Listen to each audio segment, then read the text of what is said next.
what was going on. Well, University of Detroit, which is where I did my master's work, was involved in this project. I called a professor, a friend of mine over there, and I said, hey, what is going on? This doesn't make any sense. I mean, you guys know better than this. To allow this to come to this point and then roll something out to the community and not be prepared for the response that you got. So I put on my community activist hat and said, I'm coming to the table as James Riverine. Not as anybody representing the city, not anybody representing some organization, not anybody representing anybody but me and my family. I have a 17-year-old daughter who cannot wait to leave Detroit. 17 cannot wait to leave Detroit. She is 5th generation. Cannot wait to leave. I got grandparents turning over, talking about what is going on. But you know what? Can you blame her? When you ride around this city, can we blame our children for not wanting to stay here? We have not done a very good job of giving them a legacy. We've showed them how we can act uncooperatively with each other. I'm going to be on my best behavior because there's some elected officials in here tonight. Steve, I told Steve I'm going to be on my best behavior. I'm known to go Coleman-esque on people. James, let your hair down. Thank you. But when you see this, if you don't get upset by it, then you're not a Detroiter. You don't even care. Right. So, why this now? Why is it important now? Steve mentioned financial manager, whether the mayor and the city council will have any control. Well, when I look at an effort that can produce information like this, and big nice books like this, and can send me out and talk to the community about what's going on, somebody's spending some money somewhere. Somebody is spending some money somewhere. A few weeks ago, I was sitting in a meeting with the Chamber of Commerce, and they were talking about the potential amount of money that can be made through logistics, transportation, and what's the third one that goes, the third leg that goes with it? Anyway, $28 billion in the Detroit region connected with Canada. And they're sitting there talking about how do we get people connected to this. And I'm sitting there scratching my head.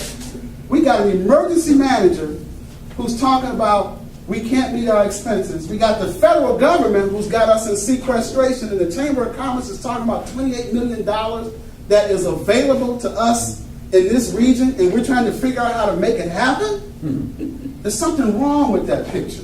There was not one person in that room that represented a community group that provides jobs for people. There was not one person in that room that represented an educational organization that provides training opportunities for people who don't have jobs. So there's a big disconnect between what business people say the problem is and what the problem is on the ground. So the timing of this is just as important as all the other projects that have happened in the past. We're going to keep doing it until we get it right. I'm tired of being under a microscope where somebody comes into my community and tells me what's best for me. I've been living here all my life.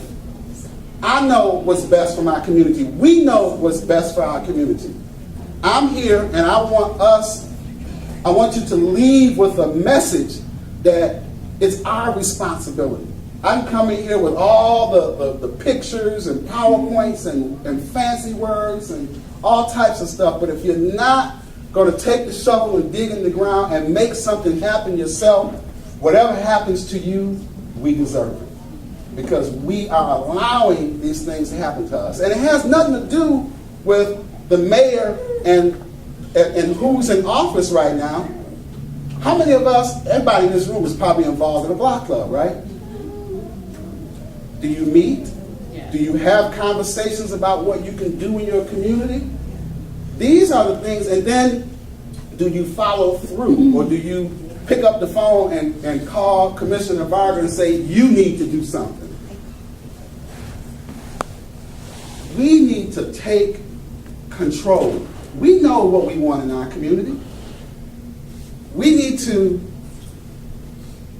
be involved to the point where you're going to chamber meetings. You're going to these meetings. You're going to meetings that we would not necessarily or normally go to, because when somebody is talking about the potential for $28 million to be in this region, and the connection between the people who are talking about this and the people in the community aren't there,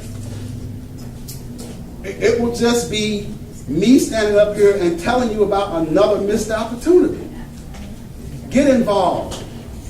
The Detroit Future City is about taking what we see in our community and making it something more than what it is today. And I'm not talking about going back to something 25, 30, 40, 50 years ago. I'm not trying to go back to my parents' time. I'm trying to go to a place where my daughter, who's 17, will at least put Detroit on the list. I've been working with the city of Detroit since 1989, and she's gone to all types of meetings with me and will sit up and give her opinion. And at the end of the day, Dad, is still not enough because I see this. You know, and so what do we say to our young people? What do we say to these two young people back here who are taking all this in? You think they don't hear us? You think they don't feel this? They feel it. They feel their parents' frustration. They feel your frustration. But we have a responsibility to do something different. I like to show this as a way to get you thinking, because you're going to see that the PowerPoint is pretty much what you see back on this wall. A bunch of stats, a bunch of pictures, and a bunch of projections. The reason they send me out to do these presentations, I don't do the standard PowerPoint presentation. I'm not going to insult your intelligence by telling you that we have a lack of jobs in Detroit. Duh. Who? You don't need me to come in here and tell you that. What you need for me to do is to come in here and talk about how we can do something about it. And one of the things that we can do is to get involved. Stop allowing yourself to be put up under the microscope.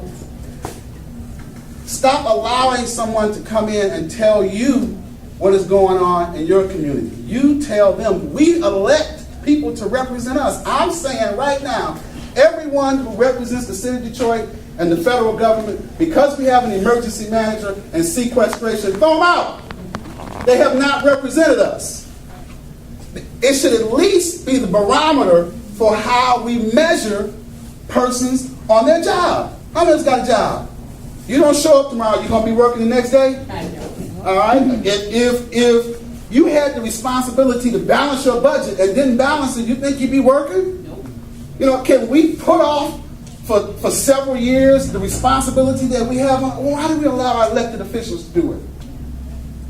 Why do we allow our elected officials to do it? We have to make hard decisions every day. I'm my father's conservative.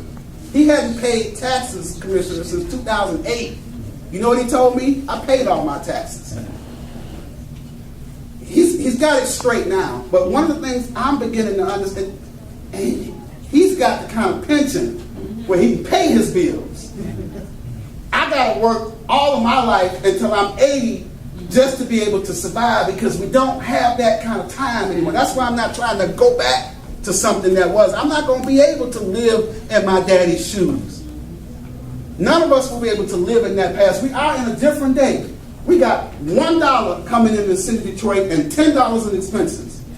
That's not an emergency manager or a city council problem. That's a revenue problem. And we need to figure out through these types of plans how to create opportunities for transportation, distribution, and logistics. That's the third one. Can come together to create opportunities. We can't wait for the next automobile plant to come back and create 10,000 jobs. It ain't going to happen. If it does come, you're only going to get 6 jobs, and you better know how to run a computer. During the Super Bowl 2 years ago, GM had a commercial talking about the next car that was being made. There was not a human being in that commercial. It was all robots. And I'm sitting there figuring, the only job I got is the one that created that commercial.